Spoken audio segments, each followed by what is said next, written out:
একজন লোক 5 ওয়াক্ত সালাত আউয়াল ওয়াক্তে পড়ে, জামাত মিস হয় না, তাকবীরে তাহরিমার সাথে পড়ে, তার সাথে গিয়ে আজানের সাথে ঢুকে পড়ে, তাহিয়াতুল মসজিদ পড়তে পারে, হ্যাঁ, তার কোনো কিছুই মিস যায় না।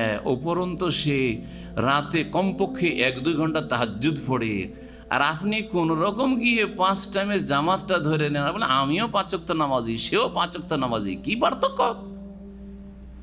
হ্যাঁ, একজন সালাত আদায় করে বড় খুশুর সাথে, সমস্ত কিছুর অর্থ বুঝে, শুরু থেকে শেষ পর্যন্ত আল্লাহু আকবার থেকে শুরু করে আসসালামু আলাইকুম ওয়া রাহমাতুল্লাহ পর্যন্ত যা পড়ে অর্থ বুঝে এবং খুশুর সাথে একাগ্রতার সাথে সালাত আদায় করে।